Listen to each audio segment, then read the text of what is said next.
Hello friends, welcome back to my channel Pravalika talks. ఈరోజు మన ఛానల్లో రెసిపీ వచ్చేసి చికెన్ నగ్గెట్స్. దీన్ని రెస్టారెంట్ స్టైల్లో టేస్టీ అండ్ యమ్మీగా ఎలా చేసుకోవాలో చూసేద్దాం.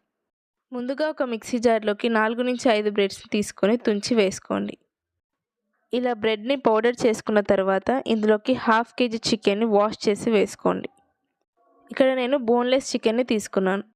ఇప్పుడు అందులోకి 1 టీ స్పూన్ మిరియాల పొడి, 1 teaspoon red chilli flakes, 1 teaspoon వేయించిన జీలకర్ర పొడి, అలానే రుచికి సరిపడా ఉప్పు, 1/2 టీ స్పూన్ పసుపుని వేసుకొని మెత్తగా గ్రైండ్ చేసుకోండి. ఇందులో అస్సలు వాటర్ని యాడ్ చేయకండి. ఇలా మెత్తగా పేస్ట్ చేసుకున్న తర్వాత ఒక బౌల్లోకి ట్రాన్స్ఫర్ చేసుకోండి.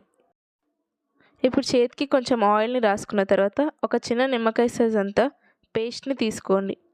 ఇలా తీసుకున్న తర్వాత దీన్ని రౌండ్గా రోల్ చేయండి. తర్వాత సిలిండర్ షేప్కి ఇలా రోల్ చేయండి. తర్వాత దీన్ని జెంటిల్గా ప్రెస్ చేయండి. ఇలా చేసుకున్న తర్వాత మనం బీట్ చేసి పెట్టుకున్న ఎగ్లోకి వేసుకోండి.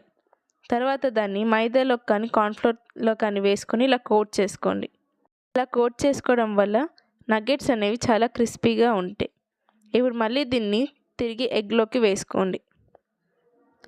ఇలా వేసుకున్న తర్వాత మనం పౌడర్ చేసి పెట్టుకున్న బ్రెడ్ పౌడర్లోకి వేసుకోండి.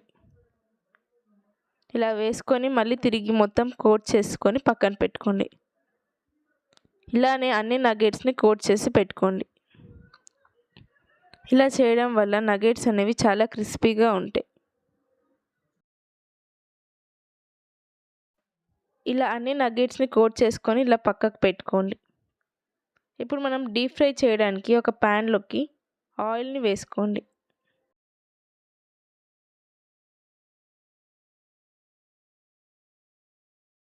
ఆయిల్ హీట్ అయిన తర్వాత మనం ప్రిపేర్ చేసి పెట్టుకున్న నగ్గెట్స్ని ఆయిల్లోకి స్లోగా వేసుకోండి. ఇలా అన్ని నగ్గెట్స్ని స్లోగా వేసుకొని ఫ్రై చేసుకోండి.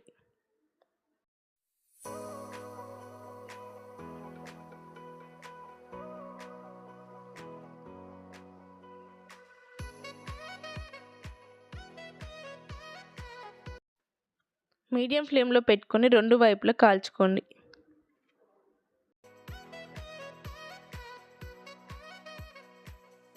ఇలా గోల్డెన్ బ్రౌన్ కలర్ వచ్చేంత వరకు ఫ్రై చేసుకున్న తర్వాత వీటిని ఒక ప్లేట్లోకి ట్రాన్స్ఫర్ చేసుకోండి.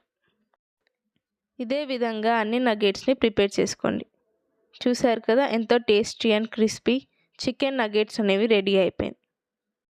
మీరు కూడా ఒకసారి ట్రై చేసి ఎలా వచ్చిందో కామెంట్ సెక్షన్లో చెప్పండి.